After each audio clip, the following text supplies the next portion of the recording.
Good evening, everyone. My name is Sol Moglen. I'm the founder of this wonderful memorial.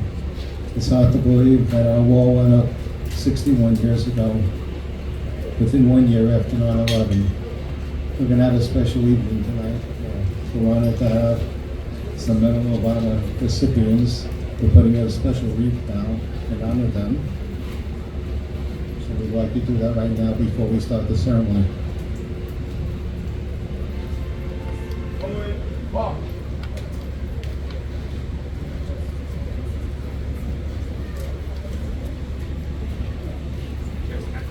Can I ask everyone to stand up?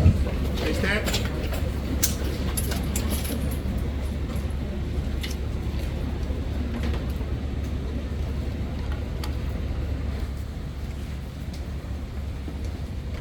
Detail. Ball. Left face.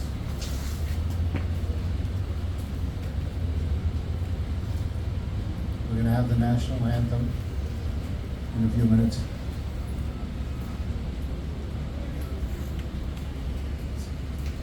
Detail and salute.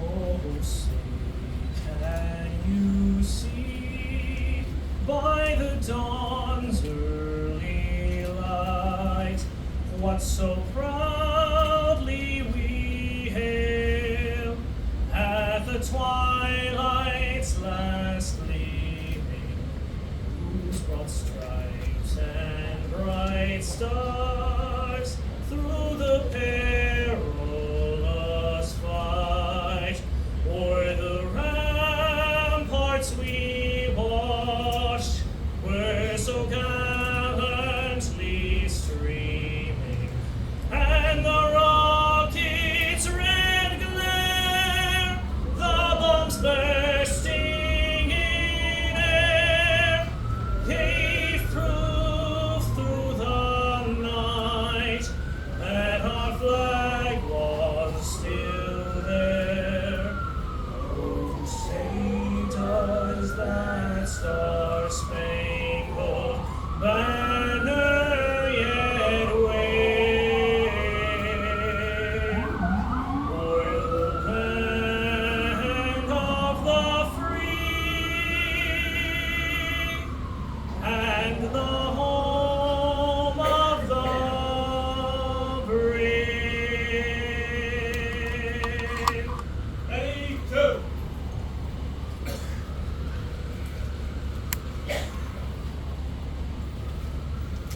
The colored eye can exit. Detail. Right face. Forward, march.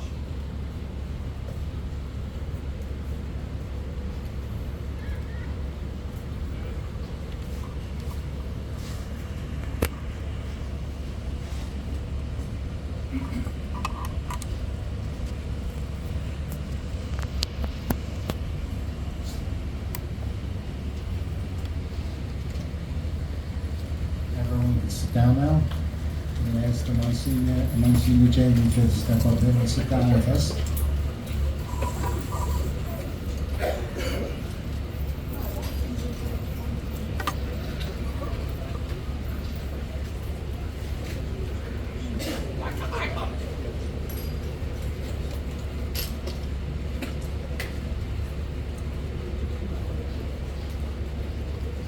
Let us pray.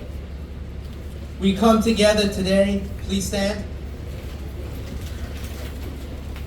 We come together this evening to remember that there is no greater love than to lay down one's life for one's friend.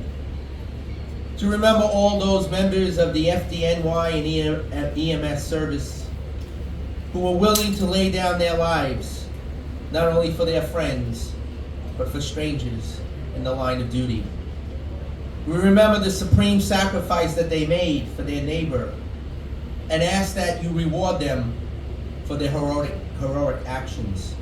We remember in a special way their family members and friends and co-workers who miss them so very much and ask you to comfort them and remind them that someday they will see them again. Lord, we ask you to bless and watch over all the active members of service as they risk their lives every day protecting the people of our great city. God, our Creator, we ask that as we remember today all those who we honor, that we will be inspired to imitate their willingness to serve their neighbor without counting the cost, so that we may do our part to make this city and our world a better place and to serve one another. Lord, in the words of St. Francis of Assisi, make us all instruments of your peace, so that a September 11th may never happen again. And remind us that it is in dying that we are born to eternal life. God bless the city of New York. God bless all members of the FDNY. And God bless America. Together we say, Amen. Please be seated.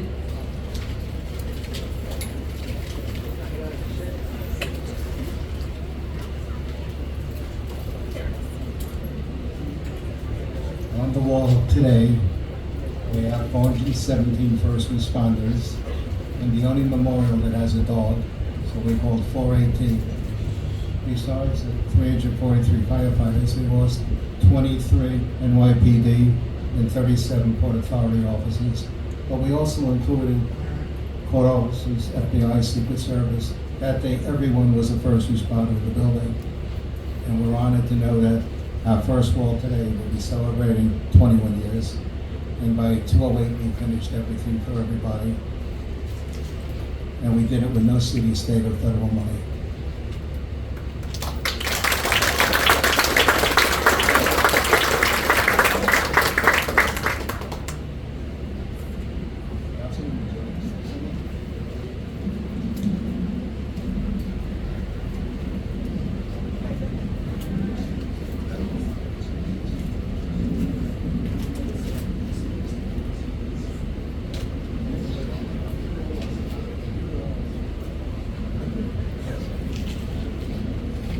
Good evening, I'm Councilman Larry Kagan. I have a privilege and honor to represent Coney Island and other beautiful communities of Southern Brooklyn and City Council.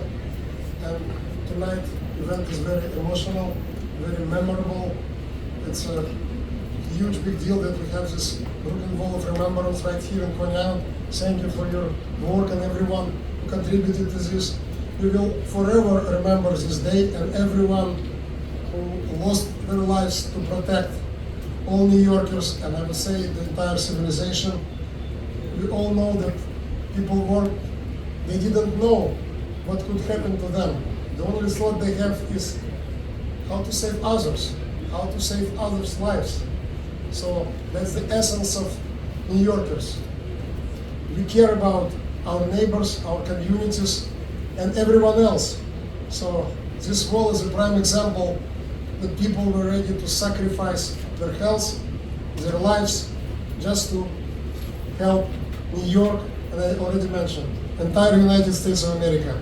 So thank you so much to all first responders, to everyone. I salute you, I praise you, I pray for you and your families. Thank you so very much. God bless you, God bless the United States of America.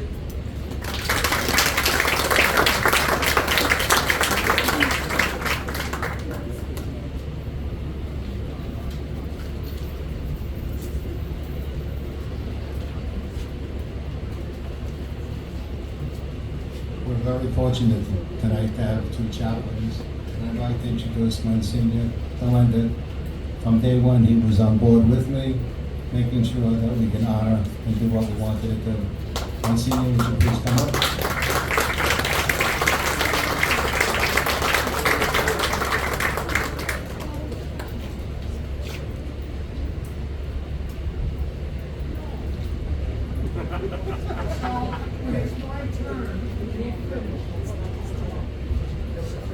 Whatever your wishes, that's our desire. Okay. We're also fortunate tonight to have the Colonel from Fort Hamilton, and I'm going to ask him to step up and both of us will introduce the Medal of Honor recipients. Colonel?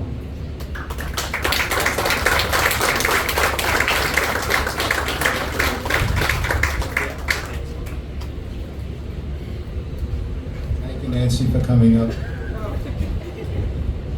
Good evening, everyone. Thank you very much for this wonderful opportunity. My name is Nancy, and I work for the Wounded Warrior Project out of the New York State office. I have two amazing men sitting with me tonight. Staff Sergeant David Bell-Beer, Medal of Honor recipient. David, please stand.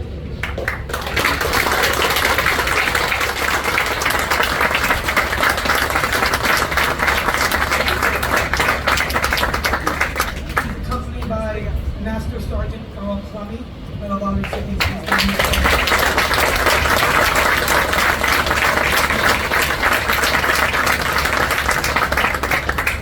I'm going to ask Earl to come on up to honor us a little something. Thank you so much, sir.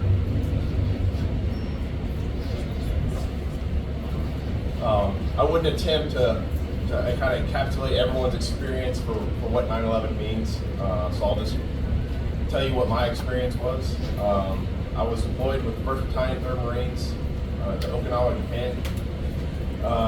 We were drinking beer, and we had one TV that the entire platoon shared, and suddenly all the U.S. stations cut, and we saw the planes hit the towers, and we stayed up all night watching this disaster unfold in New York City. And I think every platoon, if you've ever seen a war movie, every platoon has a guy from New York with an atrocious accent. But we sat up all night with those guys as they frantically tried to reach their families and loved ones in New York City. And for us, it was a pivotal moment. We were on a military adventure, traveling the world. And then after those attacks, we were in a military war, which was very sobering for us. And we started seeing these patches and flags. Never forget the attack. My own personal motto would be to always remember this and never let the enemy forget. And as we travel abroad, they would always tell us, some people may only get the chance to meet one American, so make a good impression.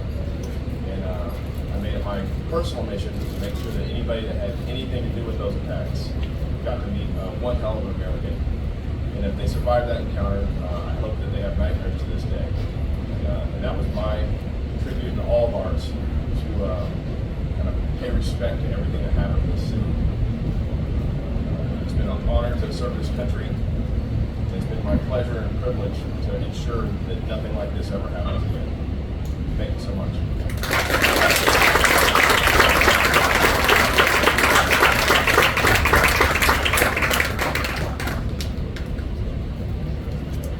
Well done. Thanks, Sol.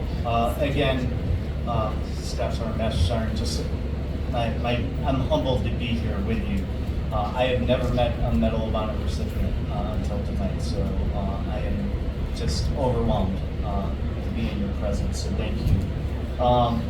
Colonel John Lloyd, I command the North Atlantic Division for the U.S. Army Corps of Engineers. I'm stationed here at Fort Hamilton. I have my wife Stacy here with me tonight. This is the second year I've had the opportunity to come out and speak to all of you.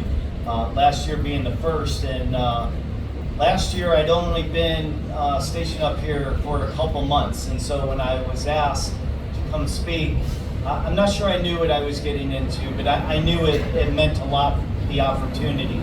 So the second year, it means even more, and I say that because I have met so many great people at not only this event, but all the 9/11 events that happened over the past or next couple days. And not just met them, but absolutely called them our friends, our family, and make us feel like we are part of this community. Even though I grew up on the western side of the state, right outside Buffalo, and for those Jet fans out there, Buffalo is going to be here Monday night, so I look forward to talking a little smack after that game for all my Jet fans. I am humbled to be here. as we recalled the tremendous sacrifice of the brave men and women who responded to the terrorist attacks of September 11, 2001. When our nation was attacked, they chose to answer the call to protect and serve. It was an unimaginable level of selflessness, and we are here today because as Americans, we owe it to our fallen to never forget their valor on that fateful morning. And I really, I always get thanked for my service. And I am humbled to be able to wear this uniform and get up every day to do it. But for all the firefighters, police officers, and first responders out there, my heartfelt thanks for what you do every day, and please, a round of applause for all of them.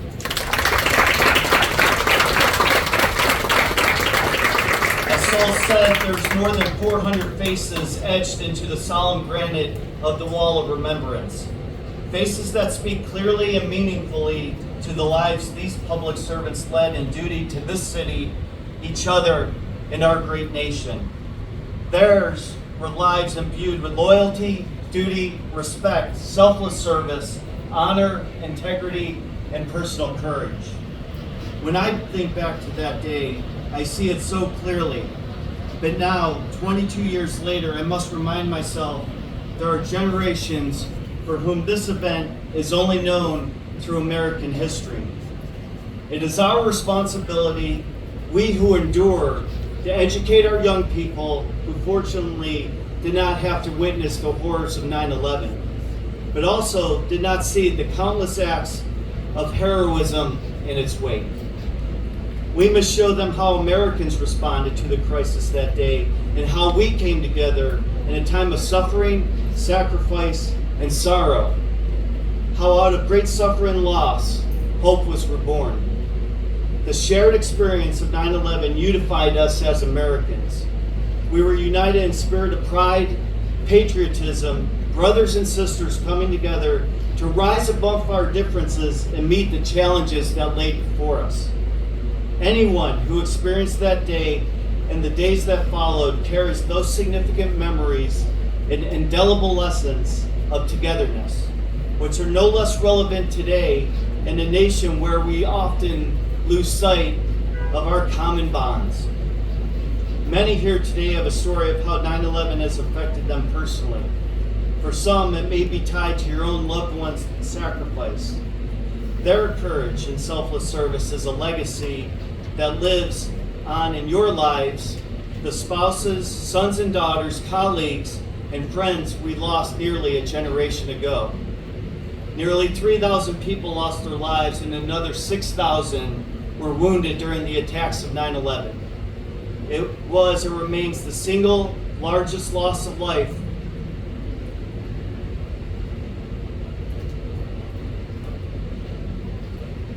resulting from a foreign attack on American soil, and the greatest loss of emergency responders on a single day in American history. September 11th was a day of horror, tragedy, and despair. As President Biden said last year at the 9/11 observance, the enduring resolve of the American people to defend ourselves against those who seek us harm and to deliver justice to those responsible for attacks against our people has never once been faltered. Today, September 11th, is a national day of service and remembrance. It is Patriot Day, a day of awareness and solemn reverence, a day for us to honor, pay tribute to all who have sacrificed their lives in the line of duty and to reflect the ideals of the nation, the greatest in the world. As we remember and honor those we lost and those who showed enormous courage in the face of devastation, I can think of no greater tribute than to honor their sacrifice through acts of service. The actions of those inscribed on this wall inspired a nation, compelling others to serve. After more than 400 brave first responders lost their lives at the World Trade Center, emergency responders from across the United States volunteered to assist recovery efforts in the months that followed the attacks. In addition, those trained in this work, many civilians showed up to do what they were able to do that day. This is perhaps a humane response to help others when help is needed. President George H.W. Bush once said, "The humanitarian instinct runs deep in our people. Always has. It is an essential element of the American character." Among the confusion and heartbreak as people pulled together in extraordinary ways to find survivors, to get them to safety and account for those who didn't survive, more and more commitments to service over self were forged. It is true our nation's response to 9/11 motivated many to dedicate their lives to public service by joining police departments, emergency service, and fire departments across the nation. Many new recruits are the sons and daughters who perished that day. Others joined in the military response. They have served this country valiantly and in many cases still contribute as public servants.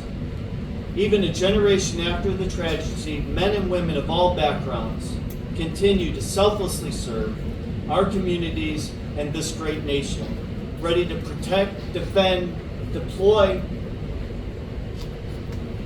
fight and win, Master Sergeant, decisively against any adversary, anytime, anywhere. But you don't have to wear a uniform to have a servant's heart. You can simply be kind to your neighbor. Lend a helping hand when one is needed. Stay words of anger and seek instead harmony and understanding. Demonstrate the values memorialized on this wall.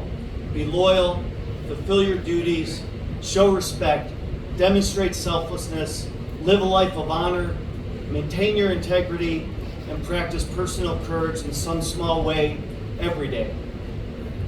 As we reflect on the memories and experience of 9/11, may we never forget our core values and appreciation for each other and this great nation. Today we remember those we lost. We honor their memory. We pay tribute to these patriots and their families who have sacrificed in the defense of freedom and the service of others. 9/11 changed more than the skyline of New York City. The attack changed a generation of Americans, our Army, and our world.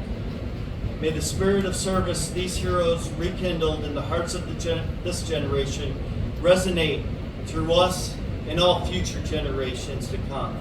Thank you, and again, it's my great honor to be here.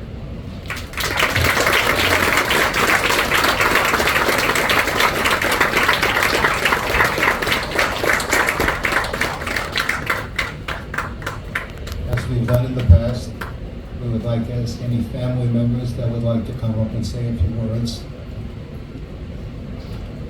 Kenny, would you like to come up and say a few words? And any other family members that would like to say a few words? When we started this many, many years ago with the Monsignor, we had a very small group, and today we're very proud to show that Brooklyn never forgot.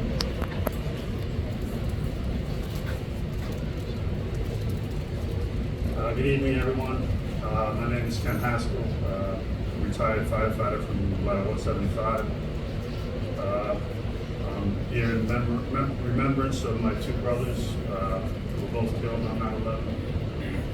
My brother Tommy was the captain of Ladder 132, and he was killed in the South Tower. My brother Timmy was a firefighter at Squad 18. He was killed in the North Tower.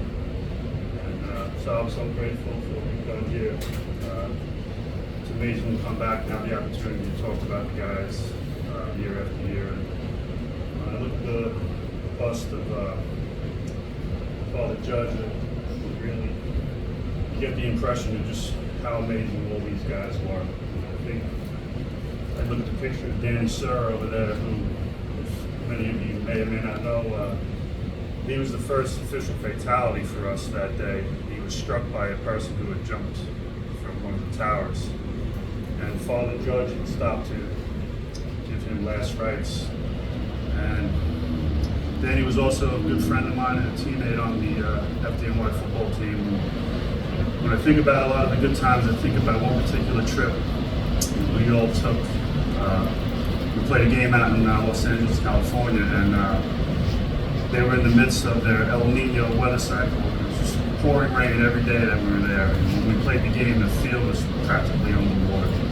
And wound up going into overtime to win the game, and we won the game. And at the end of the game, we were all like a bunch of little kids playing pickup football. We all jumped in the puddles on the field. We were making believe we were swimming, just having the time of our lives. And when I look back on that video, there wasn't one play or one scene in that game film that somebody wearing the red and white was no longer with us.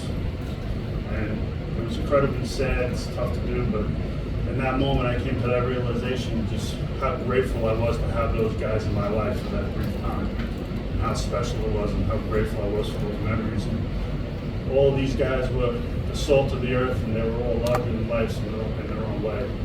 And that's why it hurts so much to lose them, but we're all better people for having known them.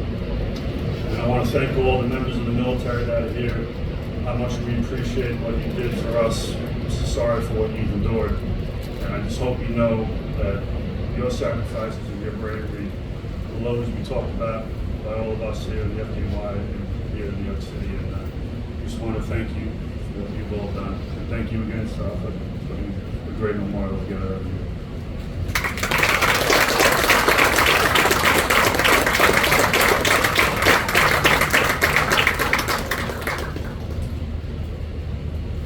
When I built the wall at the end, it was for the families, give them some special place where they can come. Originally, I had bunting around the walls. And I came there one Saturday and I said to John Kelly, who was the Brooklyn delegate, I said, I want all the buntings removed. And he asked me why. I said, because this place will no longer be a place to mourn.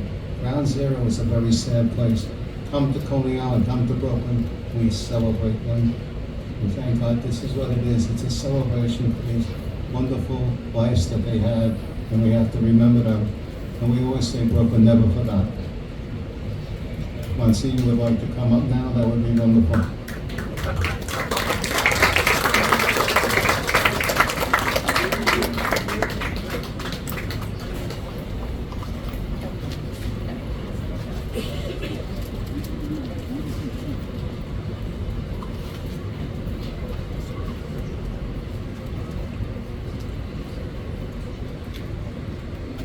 'We'd like everyone to stand up and light the candle.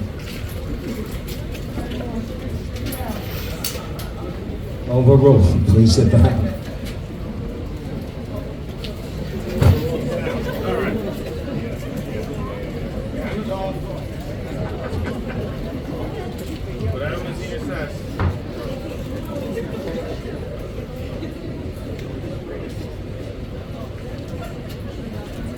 In 2008, we had our first service here. We've been having it ever since. I think we have to thank Sol for bringing it from a simple prayer service to what it is now. I at the moment, am a person who's suffering from the Trade Center. I do have cancer. I lost over 100 pounds. I have difficulty eating. I have difficulty walking. So I believe this is probably my last time for the celebration of 9/11. I would like, though, to go back to the way this was. This was a place where we came and we reflected, a place that was quiet, a place we looked at the wall, we looked at the names on the wall, we looked at the people's faces, and we remembered them. And that's what I'd like to do for the rest of the evening. Sol asked if any family members want to get up. Well, I could ask the same thing. I would like family members to get up. Why? Because every one of us look at these faces, we read the names, we know they died on 9/11, but for the most part, that's all we know about them. When the families get up, we were able to learn a lot more. I can say, I know something else about that person. I know something else about this person. And that's what I like this to be. We also have flowers that you are going to be asked to come and place in front of your loved ones. I hope there are a lot of people here who have loved ones, you know, who are here to receive these flowers. A little secret is since 2008, I paid for those flowers. Last year, this year, we're close to $1,000 for the flowers, thanks to the, you know, for our economy. But we still have the flowers, and I will still continue to pay for them. So I think it's important. So I would like to, I was going to read a scripture passage today. I'm just going to say a quick prayer. Oh, Heavenly Father, you usually bring me here every September 10th. And I come here every September 10th. And I pray. I reflect in the silence. I reflect in people's stories. I reflect on these pictures that's on the wall. So again, I'm going to ask what Sol asked too. If there's any family members here who would like to speak about their loved one or speak about someone you knew, please come up and do that. I don't want to be disappointed. How many family members are actually here? Can I see, please? Okay. Oh, I knew you were there. Thank you.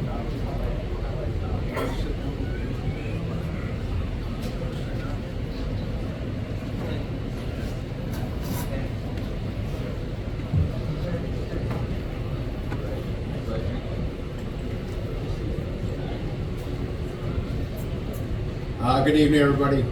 My name is Tom Farraher. I was Kenny's lieutenant, 9175, and I had the privilege to work with him. One of the finest men I've worked with in my life. My wife Pat's brother, Walter Hines, he's captain of 13 truck, was murdered on 9/11. And Wally, he was Wally. You know, Walter, everybody Walter. His mother called him Walter, we all called him Wally. He was a husband of Ronnie. They were married for 14 years.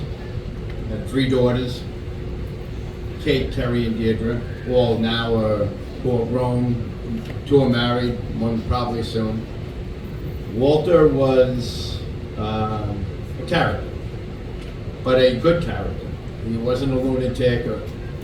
He was a guy that in 1 year he bought a house, his wife was having a baby, he became a lieutenant, and I think he graduated law school. After work, he went to law school and he graduated law school, all in a year. I couldn't do that in a lifetime. He did it all in a year. You couldn't pay for anything when you worked with Walter.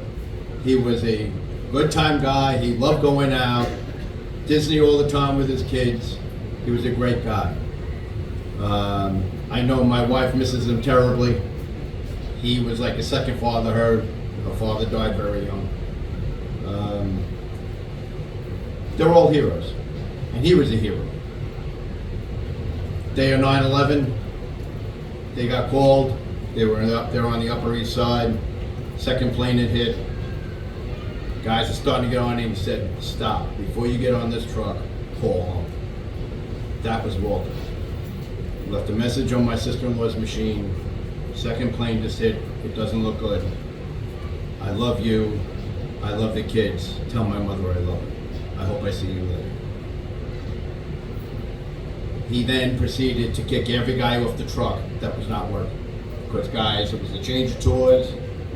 There were tons of guys in the firehouse in the kitchen, and they're all getting on. And I happened to speak to one guy who saw him again yesterday. Rescue 4 guy, I know you know Ronnie Daly, big guy. He was friends with Walter, and he's sitting up on the boom of the tower ladder, and he's like, Walter's like, "Get off." And he's like, "I'm not getting off." He goes, "Get off, you're not going." He goes, "I'm not getting off." Back and forth and back, and Walter says finally, "Well, you're not going without a mask. Go in the office and get the spare mask." He got off, opened the office door, and out they went. So I also wanted to talk real quick. This police officer here with ESU is Joe Vigiano. I had the other great good honor to have worked with his father, John. He was my captain for 10 years in Ladder 176. Joey used to come by. He worked in the local precinct in anti-crime. So he would stop by with his partner and knock on the door, and the office door was here, the front door was here. Vidge, because they were all Vidge, he was Vidge also, Captain Vidge would come out, and he would come this big brawly cop, and Vidge would go like this to him. And he'd go, "Hey Dad," give him a kiss on the cheek. Vidge demanded it. Joe was in ESU, and his brother, who's on the wall over there, was in Ladder 132. My captain lost his only 2 children on 9/11. But,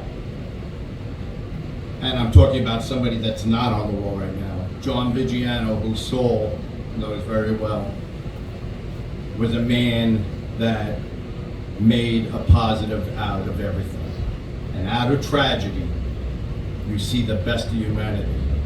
He was a Marine, never went to war. He was in that period between Korea and Vietnam, but he was a Marine. And he immediately went into mode when you guys started. Trips to Walter Reed, went down, everything about the troops. Unbelievably, made an incredible, he had an incredible effect on everybody. And just to give you an idea how much he did, on the night they got Bin Laden, a Navy SEAL called him and said, "We got him, Cap," before they announced it. So they are, as Kenny said, this, when Monsignor started, I can't thank you enough, this was always my favorite place. The first night we were here, 2008, it was really almost dark, and it was just a bunch of family members here. Unfortunately, or it's life, we have less and less family members because they're passing away too. It happens. So I can't thank you enough. This was just to talk about people, let people know who this is. Who's on here? They're great guys, they're heroes, but they all had a great life. I couldn't tell you the firehouse stories because it's all on the level. You know, we all behave ourselves and nothing goes on. But they were true heroes though. They knew, and they did their job, as do you guys. And that's what they do. And to all you young guys out there that I see, I'm out 3.5 years now. I'm an old fart now. I was an old fart when I left. You guys weren't here when this happened. It's up to you guys to never forget this, because people will forget this. It will happen. Not if you don't let it though. So you guys stay safe. God bless you all. God bless you guys. And God bless the FDNY, the military, the PD, and God bless America. And Monsignor Delendek is one of the finest men I also ever met, and he's done a great job. And I hope for him this does continue and it stays what he started. Thank you.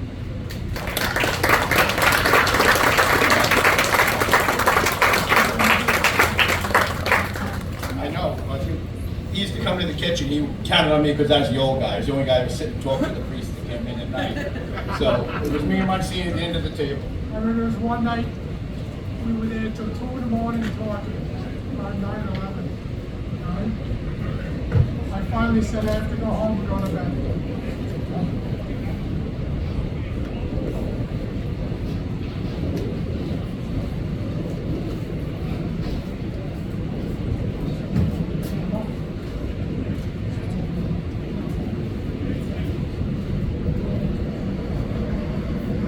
Good evening, everybody. My name is Rachel Crawford.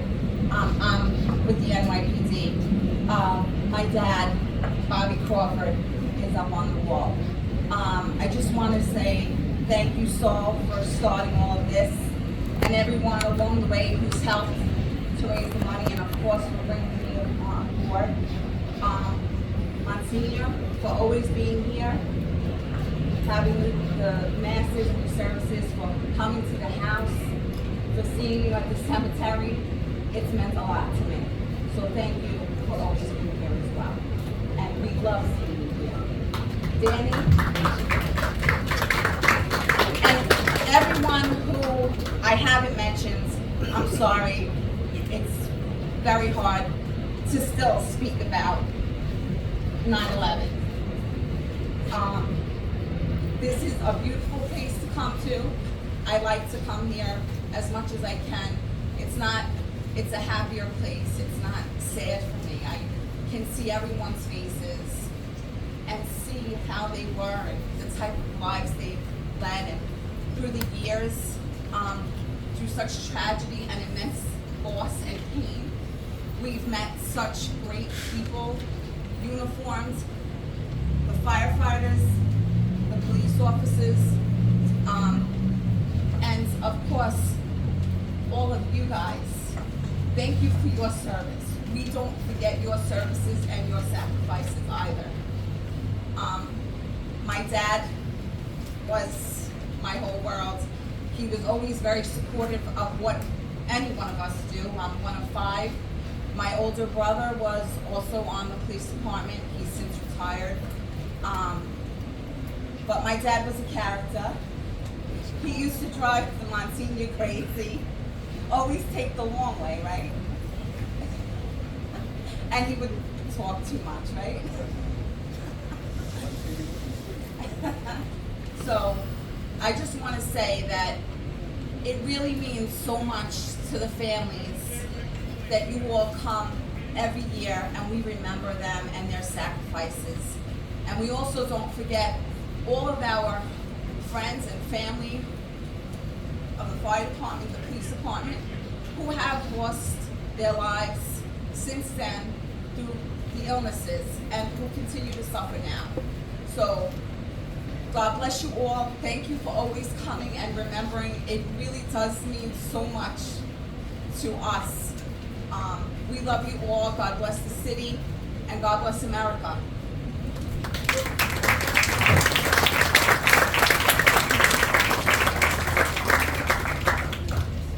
I just want to say a brief word about Bobby. Bobby is true. He used to drive me every now and then. Usually on the Memorial Day for the fire department. And he would drive me, and he would drive so slow. And I kept looking at my watch and said, Bobby, we have to get there. I'm doing the invocation. We have to be there. He said, okay. And he just keep talking.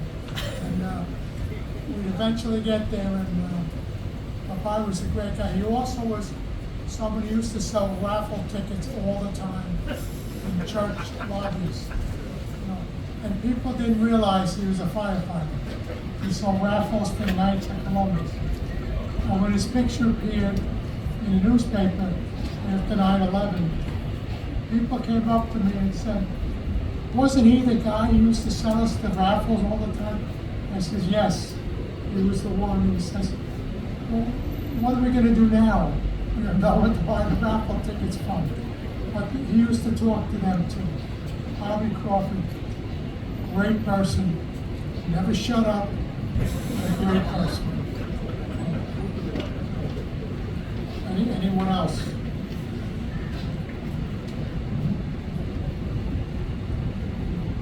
All right, now I'm going to ask if people please could come up, take a flower, and put it in front of, you see a picture up there of someone you know, put it in the bucket, or put it in the picture if you can, and if you see some bare spaces, put a flower there too. So come on up, come on, let's go.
And it's Ken Kraetzer for CaMMVetsMedia at the Brooklyn Wall of Remembrance at Means Park in Coney Island, Brooklyn, and solemn 9/11 remembrance ceremony. This is a tribute that was put together by Sol Moglen, who we have worked with for over a dozen years on various veterans memorial projects and this project, and a labor of love for him to put this together, raise the money, over $500,000, and get it done, which is not easy in New York City. But we're very glad to hear the speakers today, chaplains, the members of the military, and the 9/11 families here.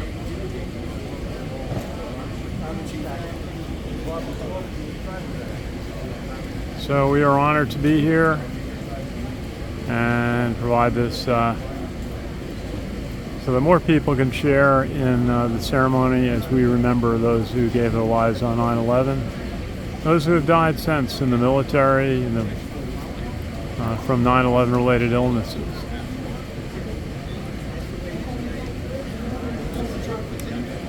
Hard to imagine 22 years ago. We all know what we were doing when we heard the news.